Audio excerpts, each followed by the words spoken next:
Hello, everybody. Good afternoon. My name is Robin Lewis. I'm the CEO and founder of the Robin Report. And on behalf of the Deming Center of the Columbia Business School, Richard Jaffe, and our wonderful sponsor, Intel, thank you very much, Intel, we warmly welcome you to this third in a series of webinars. And today's topic is going to be what makes a great leader. By the way, housekeeping item before we get into this. If you take your cursor down to the bottom of the screen, you will see a Q&A window. And throughout this conversation, if you guys write up some questions, and later in the conversation, we will bring your questions in and try to answer as many as we can. Okay, and by the way, also, if you were not able to make all of the webinars in the series, you can go to our site, robinreport.com, and you can download all 4. Okay, on to the conversation. We are very fortunate and honored, quite frankly, to have 2 former CEOs who were and still are, in my opinion, great leaders. And they continue to share their knowledge and their wisdom to the MBA students at the Columbia Business School. Mark Cohn is a professor, and he teaches full-time retail. And we're very honored also to have Mike Gould, former CEO of Bloomingdale's. And Mike also lectures quite often at CBS, particularly on the subject of leadership. So he's a natural for this discussion. And both Mark and Mike go way back as well as I do. And this is a great combination. I'm very excited to get into it. And thank you guys again for joining us. To kind of tee up the discussion, I have a few very brief comments. First of all, I don't want to repeat what everybody knows about the surreal world that we're struggling through today. It's incredible. But one thing I know all of us agree on, and that is, even though we needed great leadership prior to the pandemic, today it's an absolute necessity, or people aren't going to make it through. You know, there were major changes going on pre-COVID. Some bold moves being made by major retailers, but other retailers had, took on great debt. So there was a big evolution going on prior to the coronavirus. Getting into the world of technology, moving into the 21st century, the new consumer, the millennials, Gen Zs, and so forth. All of these things were going on, but they were evolving in some kind of an orderly fashion. Then whammo, the pandemic hits, and almost every element that was evolving before the pandemic was now just accelerated by it. And what that meant for a lot of the debt-burdened, weakened companies who weren't moving fast enough, they are being crushed by this COVID-19. And we've seen, obviously, many bankruptcies out there, and they will continue. For those who were making the bold moves and who were investing in the future and spending billions of dollars with a lot of guts behind it to get into the tech world, a lot of them probably will come out bigger winners than ever. So I want to start here. There has never been a time when we have needed really great leadership. And I want to start, Mike, with you, because I know you studied the characteristics of great leaders throughout history. And I'd like to have you give us a sense of how today those characteristics still are needed, and perhaps some comment about how they might shift or change in this pandemic and going forward. And Unfortunately, we can't listen to your entire lecture, but if you could give us some highlights, that would be great. Thank you, Robin. Pleasure to be here. You told me I couldn't give the full presentation. I'm really very good at an hour and a half, 2 hours, 1 minute, 2 minutes. I'm really lousy at everything in between. So even though I know this is a panel, I took the liberty yesterday just putting down a couple of notes to try to make myself a little bit more concise and to the point in the interest of time. You know, when I was smaller and littler, you know, I, like most kids in my age that time, I collected baseball cards. About 40 years ago, I started collecting articles and treatises on leadership. And I've been enamored by a number of people in all different kinds of walks of life, politics, history, sports, whatever it is a great leader. So let me just say what I think are some of the qualities. I think, and when you say there's the test of time, yes, it is the test of time. And I think great leaders always have the same qualities for the test of time. There are three particular books that I've always been passionate about. One is more recent, Doris Kearns Goodwin's book on leadership in turbulent times. She talked about Lincoln, Teddy Roosevelt, Franklin, and Roosevelt and Lincoln, and Johnson. And then Mandela's Way by Rick Stengel. And then a book called Shackleton's Way, which was about Sir Ernest Shackleton and his trek through Antarctica in 1914. I think these people represent, and trying to condense it to a couple of minutes, the greatest qualities of leadership that all of us have to have. It doesn't make any difference what business we're in. First and foremost, in my mind, is trust. If there are 10 things you have to put down, the first 5 are trust. You can be charismatic, but if I don't trust you, are you going to be a great leader? You can be a great strategic thinker, but if I don't trust you, how about a great leader? So trust is number 1. I don't know what number 2 and 3 is. Maybe it's integrity. But the others that I think that all these people represent was, 1 was trust, number 1. 2 was integrity. 3 was the power of reasoning and comprehension. 4, and this is not in any particular order after trust, is empathy. I think empathy is one of the most important things that a leader must have. And now in times of need, of the times that we're in today, you know, a great leader balances hope and reality. What's the hope of going forward and what's the reality of today? And the thing that all these gentlemen had, Mandela, Shackleton, 2 Roosevelts, Lincoln and Johnson, the one characteristic that they probably had more than anything was resilience. And I think resilience is actually one of the most important characteristics of a great leader. And I think that transformational leaders, which all these people were people that were able to inspire their followers to identify with something bigger than themselves. I think that's our role. That was my role at Bloomingdale's. I really believe that. I believe my role was to give people the opportunity to be more than they thought they could be. And I think that just to sum it up, you know, Colin Powell, I saw a quote Colin Powell made recently or made some time ago when he said that management was moving an army from a point to point, but leadership was moving an army to where it never thought was possible. That's what I think a great leader is about. And so let me give you and I'll turn it over to you, back to you, the 5 points that I take from Shackleton, and it's an incredible book about leadership and about that trek. And I'll take those 5 points because I think it relates to Lincoln and to the Roosevelts and the others. 1 was to be a model and to inspire optimism. I think a leader has to be optimistic. That's the hope and the reality. I think it's developing a clear and shared purpose. How do you get everyone to buy into what your purpose is? To build unity and commitment within the team.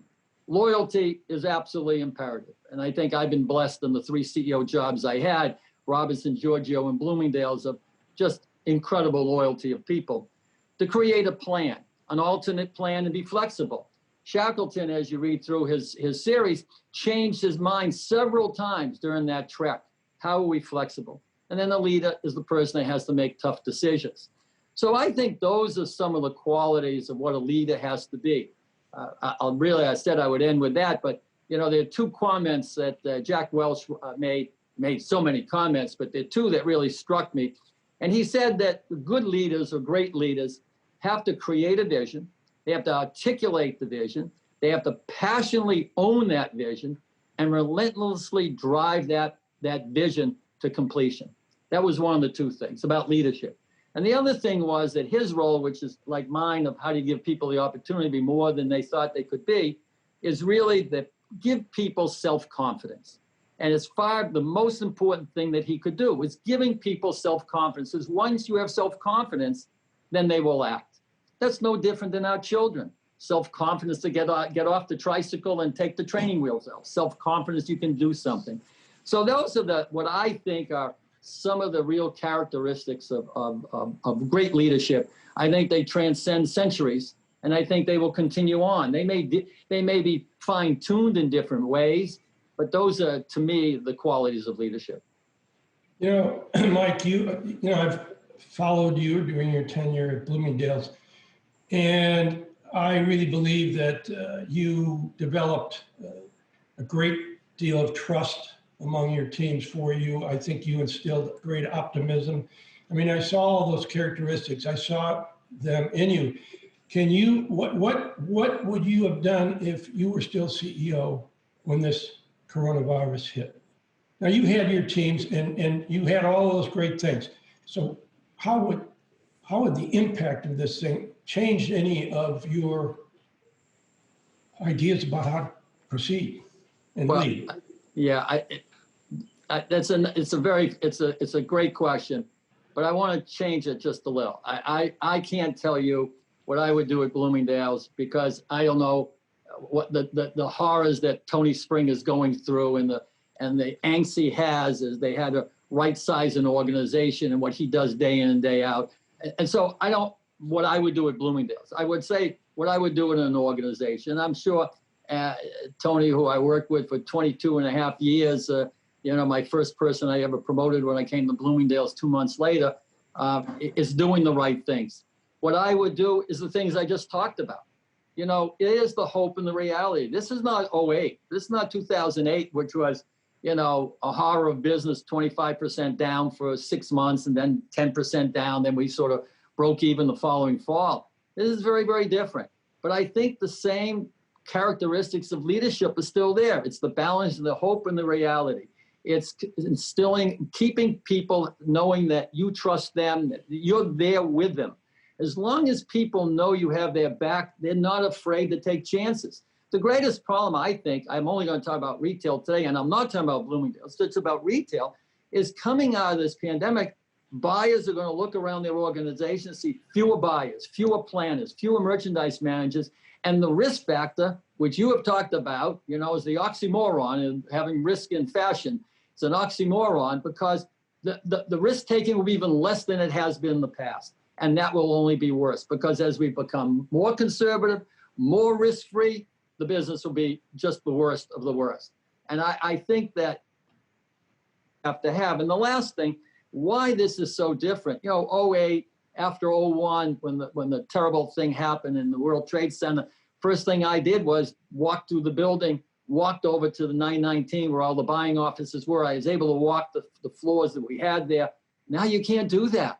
Now I can't walk into someone's office and sit down in the desk, opposite their desk for 2 minutes and schmooze and talk about what are we doing, how are you doing this, how family. So the one thing that will be enormously different is, okay, I'm going to be on the phone. I'm going to be, I guess, Zooming. I'm going to be trying to talk to people on an individual basis about that hope and the reality, not just in team meetings. But I think that the same qualities of what make a great leader are the ones that you're going to have to just ratchet up to the fifth power today. Things are different, but I think people want hope.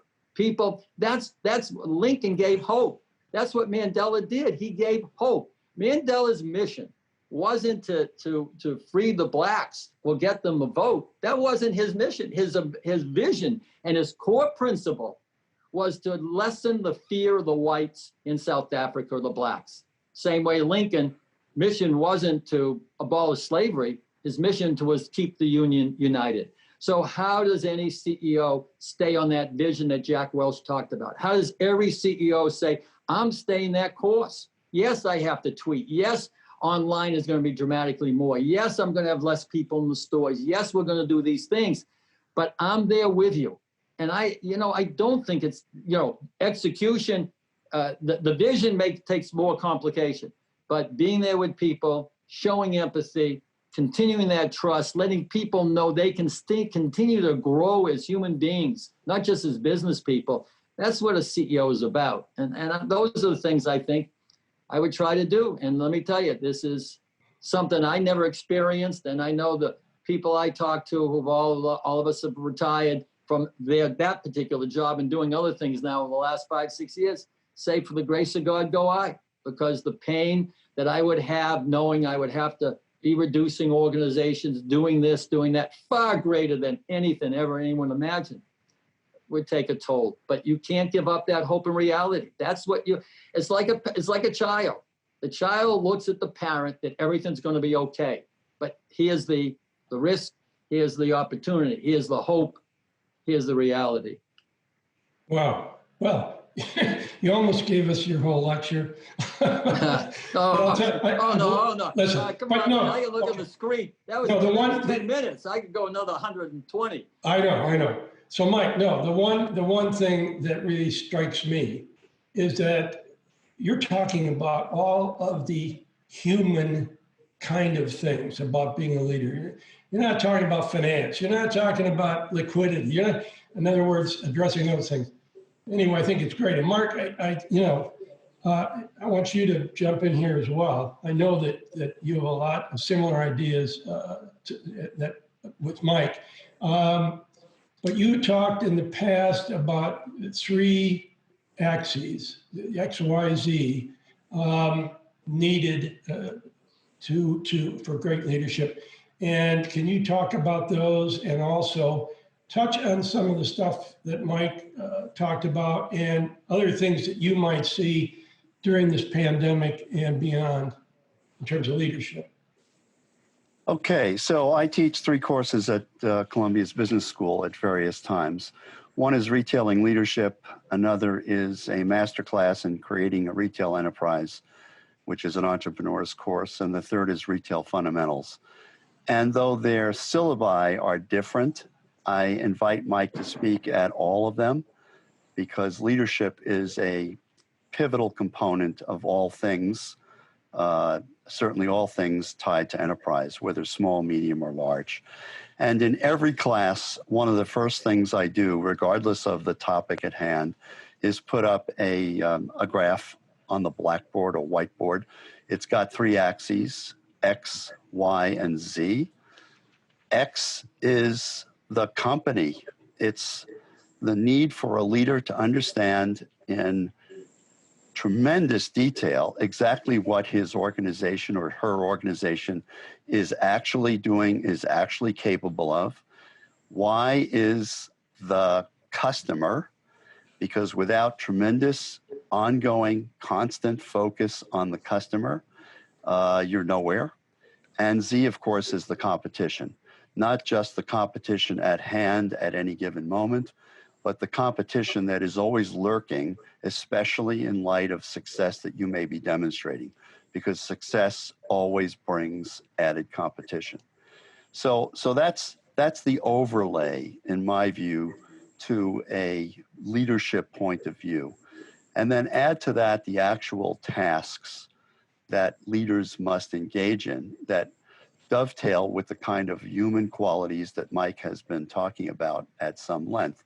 One I call acknowledgement, which is to say recognition of all things in the company with regard to customers and competition.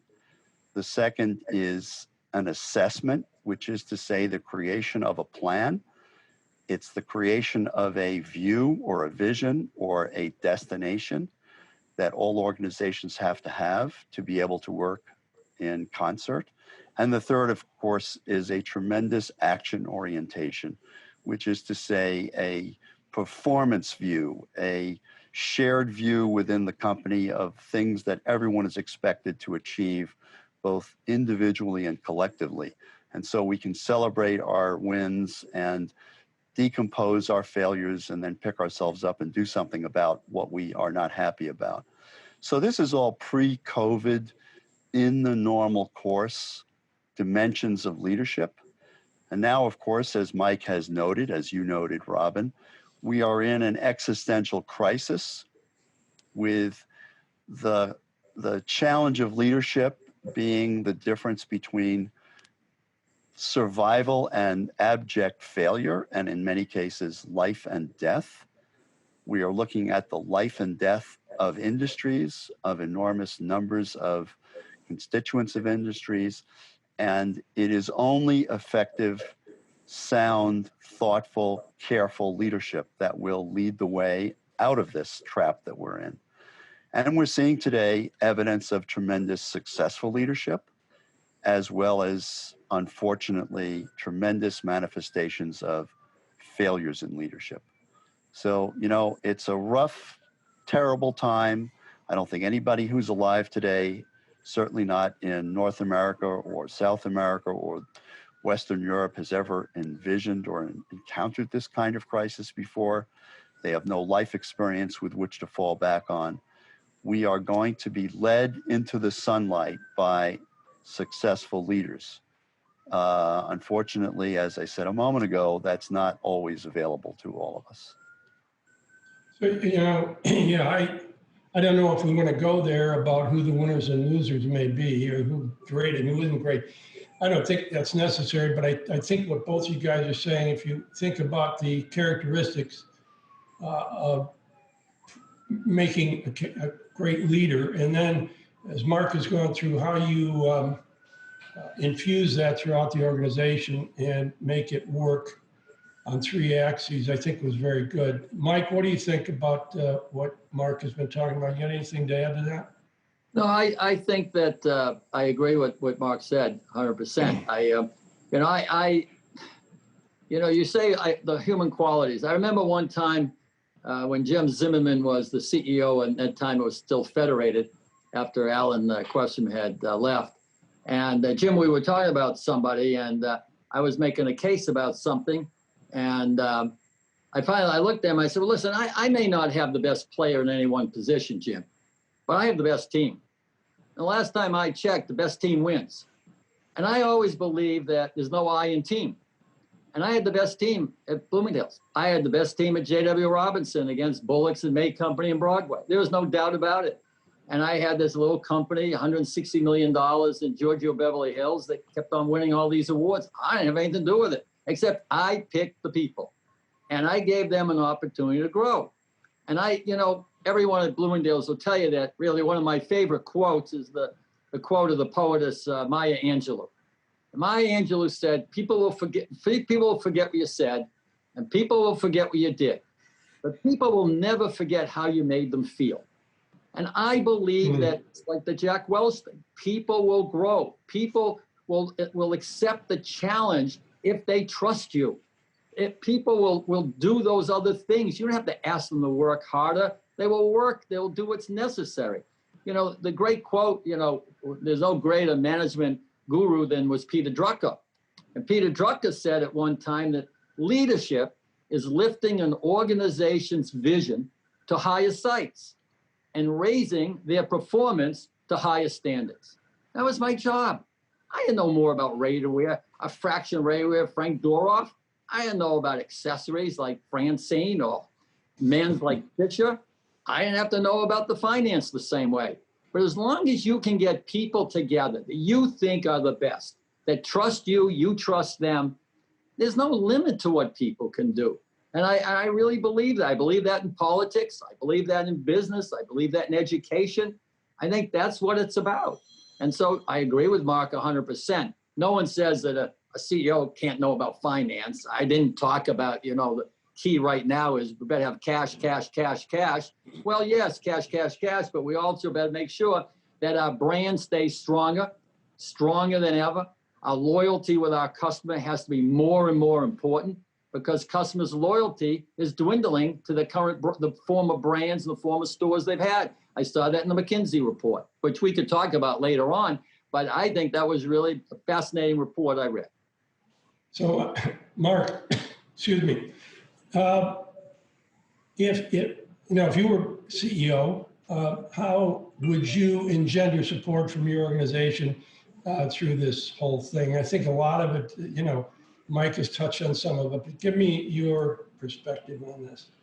Well, I think this is a window of time when organizations are desperately looking for direction, desperately looking for a point of view with which to navigate the crisis that we're in and the confusion that we face every day. If I were running a business now, I would ask the organization to focus first on a point on the calendar in the future when we could reasonably assume that this COVID-19 crisis would either be over or under some form of control. And so from a retail perspective, for example, I would suggest or be looking to align around sometime in 2022, first or second half. I think there's no chance that we're going to have any kind of meaningful recovery that will take us back to where we were in the next year, year and a half. So 2022, I would pound a stake in the ground and say, okay, let's focus on working from that hypothetical date when we believe we will once again be successful and work backwards to the reality of today. Let's identify the customer we have had and the customer we believe we want to have in the future. Let's identify the assortments we believe in and adjust our view for what we believe our customer will be looking for from us in the future. Let's look at our balance sheet that we know we will have to have in the future to be viable, and let's ensure that we are doing whatever we have to do to be able to get there by buoying up our balance sheet, because without cash, without financial reserves and capability, there is no future. I would be looking at the enormous shift that was taking place in retail from brick and mortar over to e-commerce, and I would take a shot at what we think the customer will prefer once the pandemic is over. There's no doubt that this crisis is accelerating e-commerce enormously. Will that continue? Most likely, but most likely at a more muted pace. And I would ensure that we are logistically and operationally prepared by the time we come out of this to be able to be viable, efficient, effective, and of course, profitable. And that requires strategy, requires investment. And of course, last and not least, I would look at the organization and be absolutely sure that the people we were going to need, we were going to count on by way of talent, devotion, capability in 2022 remained viable as members of our organization today. You know, you can't just lay everyone off, furlough everyone, and presume that whenever you ring the bell, everyone will come rushing back. Unfortunately, that's the easy way out of a crisis like this of sorts. It's not anything that speaks well toward the future. So again, I would start out with a view of the likely future, as painful a point in time as that might be. Some people might say 2023. And I would walk backwards to the reality that we're facing in August 2020 and deal with it. Wow, very interesting. So, Mike, you want to add to that? No, I think I agree pretty much what Mark said. It's hard to disagree with that. I think it's going to be a challenge to understand how the customer, not just millennials that we keep on reading about, but how the customer is going to respond come after the first of the year. I mean, you know, I don't know. When you read that 30% of a country still says, well, I won't be vaccinated, I don't know what that means. When you have airline industry saying they don't see anything coming back till fourth quarter 22, same thing with the hotel industry. So it's really, how is the customer going to respond? I alluded to that McKinsey study I had just seen, and there were two things that I wrote down from it to share today. One was, it said that 30 to 40% of the consumers that they surveyed switched store or brands through the crisis. But the scary thing was, that's okay, but then 40 to 60% of those people plan to stick with the new store or the new brand. So what does that mean for loyalty? What does that mean for where I have to get something? And I think that will change dramatically. How people eat out, how people shop, how people feel comfortable with things. You know, there's no question that people who are relatively computer illiterate like I am don't have a problem shopping online or getting something online or looking up something online. And I think I share one thing with you. I was on a overseas call with international retailers and manufacturers, and the chairman of one of the department stores in Australia said, in talking to one of the CEOs of one of the banks, I guess there are 4 major banks in Australia, not versed on it, that they were stunned. This is now 2 months ago, stunned by how much online banking was being made by people that were Gen X and baby boomers. They were blown away by it. So much so that they could take 400 doors down to 200 doors in Australia after hopefully the pandemic is over, because people have now said, well, I can bank online. I think that is true of everything. I remember, Robin, a session I think you had at the Harvard Club a few years ago, and you had, I call him Questrom, because when you grew up at A&S, no one had a first name. It was Questrom, Gould, Steinberg. Yeah, on Questrom. No, none of us had first names, you know? And so Mark's got some good stories. You had Questrom there, who I grew up with, and I worked for him at Bloomingdale's. And someone asked a question about online grocery, and he said, "Well, it's not going to happen." Yeah, I know. So when it was over, I didn't want to do anything during the session. I go after Alan because we've known each other for since 53 years. And so I walked back to the Regency. He was going to get his suitcase to go home. And for 25 minutes, I'm yakking at him. I said, "You out of your mind. You think everyone has to touch something. You still think you have to touch the fabric to buy the dress, to buy the suit. No, you don't, Alan. And food is right there. If Amazon is talking about drones, let me tell you, people are going to figure out how to deliver groceries. Now you look at the grocery business, the online grocery business, which is staggering. And the first 3 months of the pandemic, Sarah and I were in Manhattan. Everything was delivered from a supermarket. Never went into a market. And I saw the way it was packaged. Okay? I mean, the fish came packaged. Anything that needed refrigeration was fine. And that was a simple supermarket. It wasn't some, gourmet shop. So I think that how people are going to change, I'm not sure any of us really know yet, except it is a dramatic change. But I do believe, the last thing I'll say is that, where we're going to be, I don't know where anyone's going to be 5 years from now, but I do believe that we all need social contact. Someone said, well, when are you going to go back to Manhattan? And I said simply, came right out of my mouth. I said, when I can have lunch and dinner with my friends. We're social animals. We want social contact. Yes, we can order online. Yes, we can cook everything at home, but we do want to go out. We want to converse with the waitresses and the waiters and the maitre d's and the restaurants we've been with. We want to go to the same dry cleaner. So that we've been going to the market since the time of the Greeks. That's not going to change. We're still going to go to the market. There may be fewer of them.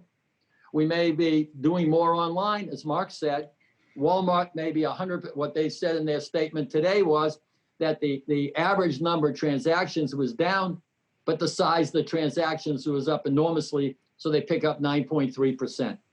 Here's a company 22 times the size of Macy's, and they have figured out how to reinvent themselves. I find it mind-boggling. I take my hat off to them. Are they all the way there yet? No one's all the way there yet. As soon as you get where you think you're going to be, you have a new goal post. So I do believe that what Mark said is right. But I don't think we really yet know how the millennials are going to behave. Are people going to fly out of the cities and never come back to the cities? I don't see it. I think there will be moving out to the burbs. But let me tell you something. When you're 25 years old, do you really want to be in the burbs? Do you really not want the action of Manhattan or the action of Chicago? It will take a while, but I'm not a good enough soothsayer to understand where we're going to be when we come sort of a new normal, because we're not in a normal. We're going to be whatever the new normal is, which seems to change almost every day. You are correct. So it's a great unknown. And I don't think anything's going to clear until we have a vaccine. And God knows when that's going to be. I think Mark's right. I think probably towards the end of 2022. But now let's do some rapid fire questions here, because I want to allow some time for questions out there. Here's one. What is your biggest surprise in this milieu of a mess? Mark, you want to start?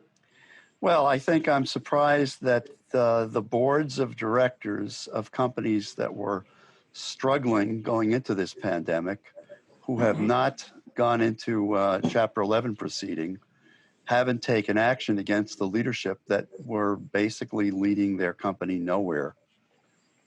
You've got to ask the question: how are you going to architect a pathway back into the future if you couldn't manage that with any reasonable clarity before the crisis was struck? So I'm a little surprised there hasn't been more action on the part of boards and maybe even activists demanding that leadership changes be made where there doesn't appear to be any constructive leadership in place. That's a real surprise to me. Mike? Well, sadly, that doesn't surprise me because Warren Buffett has always said that, there are no independent board members. You're getting a salary, you're dependent. So, I start in the company I work for. I mean, boards don't know how the right questions to ask for the most part. They don't challenge management the same way. So that doesn't surprise me. I guess what surprises me was the thing I just talked about, was that baby boomers in particular and Gen X, their adaptation to online buying was so, in my mind, they adopted it. So I want to say quickly, but certainly they adopted it with a much more ease and facility than I thought they were. And the example of that Australian bank, I saw one report from the RAND Corporation that said that, the bulk of online shopping was really from higher income people. I sent the CEO a note and I said, I don't understand it. That may well be, but explain to me Walmart. Now, this was 2.5 weeks ago. So here Walmart comes out, high-end shopper, let's say their average, I think median income, they say, is between $40,000 and $60,000, but they come out 97% ahead. So my biggest surprise was the speed of adapting to an online mentality. That wasn't my grandchildren at 8 and 11 and 12, or my 20-something-year-old, but really, people like me, the dinosaurs of whatever, but not of thinking, but certainly of in a technological way. And I think that really that surprised me. So what would be the biggest takeaway from all of this? Not the surprise, but the biggest takeaway. What is the biggest piece of learning that we can all kind of think about? Mark, you want to take that? Well, we as a human race, we are devoted to not just our day-to-day survival, but the fulfillment of our hopes and dreams. I think there's tremendous resilience, Mike used that word earlier, and tenacity out there in the world. This crisis will be overcome. It's not likely to take the form of a V-shaped recovery. It's likely going to be an endless series of W's. But at the end of it all, we're gonna claw our way back into the sunlight as a society, and we're going to begin to enrich our lives.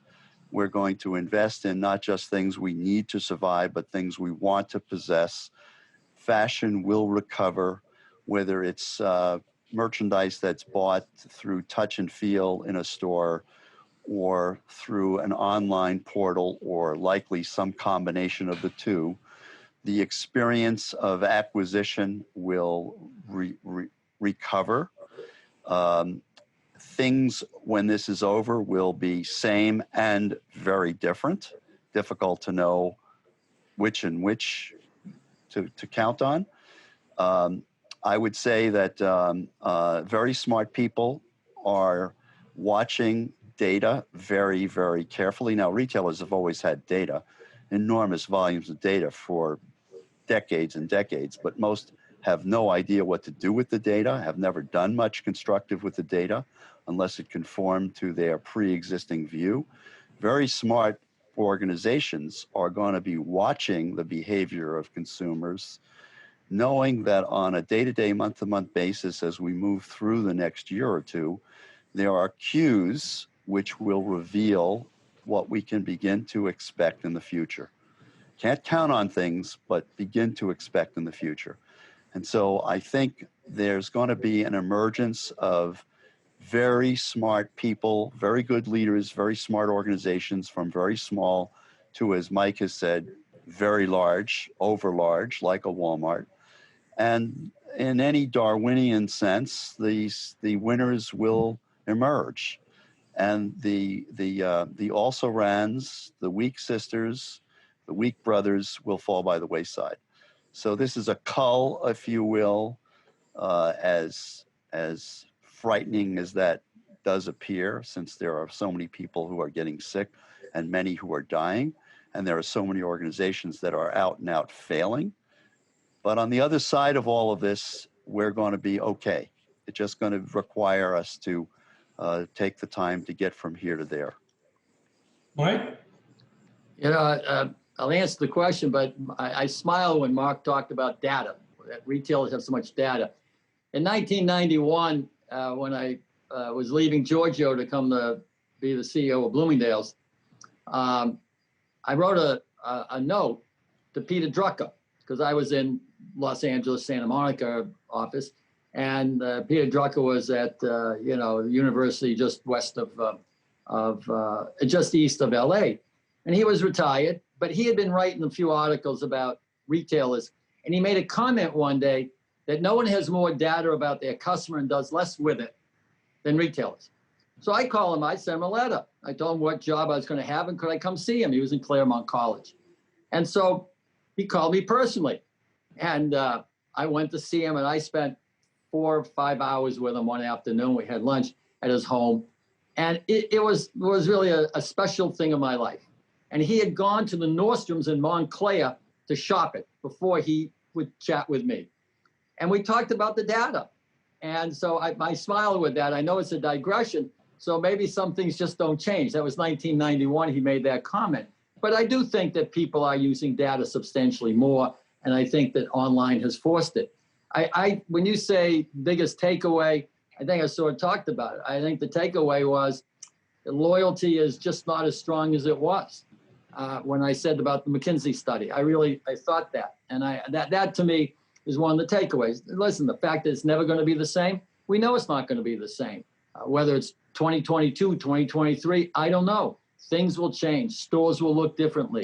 I got a son that just graduated college and has a strong interest in major in architecture. I said, well, what are you thinking about? What do you think about when you have your interviews about how stores should look? How should apartment buildings look? How are people going to behave differently? Is everything going to be without the touch or less touch? So that's what I think. The last thing I shared with the group was a quote that I saw in my friend Marnie Shapiro's retail tracker, which she does every week. And she had a quote in it that I really thought was terrific. I shared it with a couple of companies where I'm on the board. Just a quick line. And basically what she said was, companies that have strong brands, trusted brands, and are managing cash, yet still investing in technology, that are quick on the uptake of changing marketing efforts for their consumer will continue to gain strength, while others continue to languish. And I think that's Walmart. I think that's Home Depot. I think it's Costco. I think it's Apple. I think it's Lululemon. And as Mark said earlier, it's Amazon.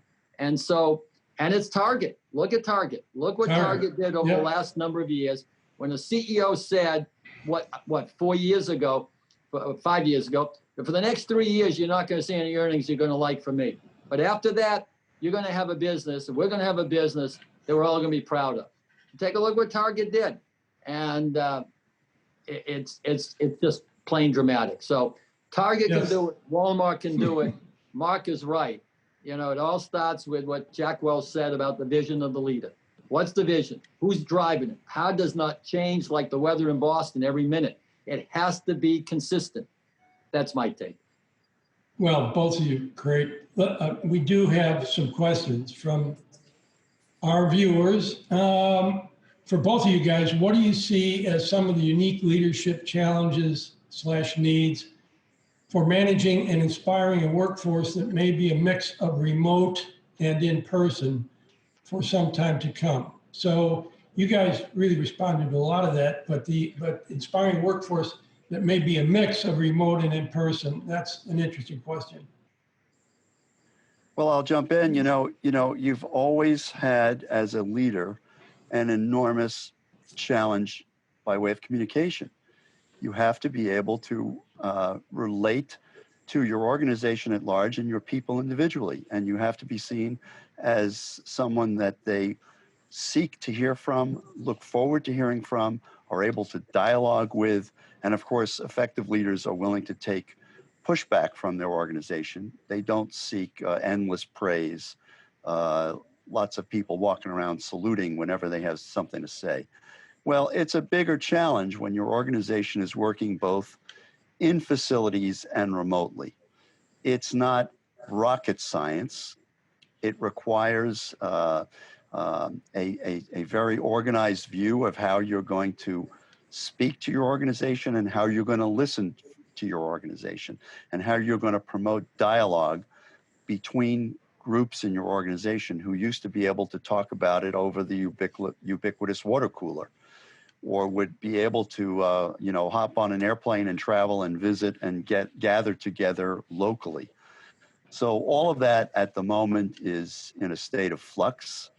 It's not clear how much industry will return to the way it was in January of this year. No doubt there will be organizations that will see fit to remain remote in some respects, if not entirely. The organization has to amp up its communication skills to suit. And so I think that's going to be a challenge. It's certainly a challenge now. What makes it an exquisitely frightening in some respects burden is that organizations are fearful. They're fearful of their health, their families' health and well-being. They're fearful about the future of their organization, the future of the country that they live in, the society that they're a part of. There's an enormous amount of anxiety and unease. We're seeing that in virtually every population center throughout the United States and other parts of the world. We've got an understandable element of unrest that has emerged from some of the horrors that we've seen over the last few months. And so we have to have the ability to reach out and touch, if not literally, virtually, as if we were all in the same room. It's not impossible. It's a challenge. It has to be overcome. Right. I guess you want me to go. I think, Robin, that if I'm in the retail world today, I have a couple of really, my opinion. I'm not in it, so it's easy to pontificate. It's very hard to execute it right now for me. But if I was at any store right now, how am I hiring? How am I hiring at Bloomingdale's? We had 3 squads a year. So we had, 70 kids off of campus. Spectacular group of kids that came out on that train squad. So the whole hiring process is going to be different. It was one of the few things that, I didn't delegate. When HR came to me and said, here are the people that are available to go on campus, I listed the people. I checked off the people I wanted on campus, because it didn't have to be the brightest. It didn't have to be the prettiest or the most handsome, but I knew who were the most passionate and who would come across that table from their interviewee. And so I just think that is going to be a problem. Now, why do I want to go to retail now? I mean, you could be living underneath a rock. There's nothing good said about retail unless you say, well, Amazon or Apple or Home Depot or Costco. But department stores, I mean, do I even want to go to a discounter today? So why do I want to go into retail? The comment about communication is really difficult. How do you create and I think there were a number of articles about this in the paper and Barron's and a few other places recently. How do you create a culture on Zoom? I got what we're doing. I understand that, but it's not easy to call a culture on Zoom. And I have a new person come in. How's that new person react? They can't sit next to a more senior person. The assistant buyer is not walking into the office of the buyer every 2 minutes or sitting the desk by. And it's very complicated. And listen, I'm a passionate believer that culture eats strategy for breakfast. So you can have the greatest strategy in the world, and if you don't have a culture, sorry, it's not going to last. And so how do people learn? It's going to be complicated. As Mark said, you're going to have to live with it. This is what we have. So as the man once said, forget who it was, life is 10% what's given you, 90% how you want to deal with it. Well, what's given us is this. It's horrible. Now 90% of it is how we're going to deal with it. How we're going to figure it out. How we're going to figure out how to create a culture via Zoom. Although some will come back slowly over a period of time. So that's great. Mark, here's a question for you, and it's one of my favorites because it's on the subject of short-termism. How do you reconcile a long-term view, as you mentioned, with the pressure to deliver on the last quarter results? And Mike probably has some thoughts on that as well, but that's for you, Mark. Well, if you're the CEO of a public company, unless you personally hold a control stake in the stock or you represent a family that has a control stake in the stock, who is completely aligned with what your view is for the future, you have to deal with the madness, the lunacy of quarter by quarter performance. It's a reality.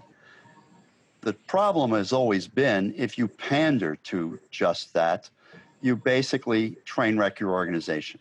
You make stupid short-term decisions that take you nowhere, that are in the cold, hard light of day are absolutely wrong. But you survive to live to see another quarter. In crisis, you have to be able to step out and hope and pray that your constituency of owners will accept the fact that normal roles and behaviors don't work. This is a very, very challenging issue. You walk a razor-thin tightrope. It hinges a lot on your own personal integrity and your own sense of self-worth, your willingness to stand up for your beliefs and take the consequences as they come. Very challenging, very challenging. Now, I think that the investment community is, like it or not, cognizant of the fact that there are no big game plans that can be brought to bear in this crisis. No one's got a playbook to refer back to. And so we're going to live and die as we look at organizations, or organizations are going to live and die based on the fortitude of their leaders and their willingness to do the right thing for the longer term. Just putting more money on the balance sheet by leveraging more assets creates, the illusion of some form of relief. Of course, it sets up a crisis downstream when that additional debt has to be serviced, or when those counterparties that have lent the company money now expect something in return. And so we're looking at some stopgap behavior on some large organizations, which will kill them once this crisis begins to abate, at least in my opinion. On the flip side, we're looking at some organizations that have driven stakes in the ground for the future, and they are seeding the field for their future success.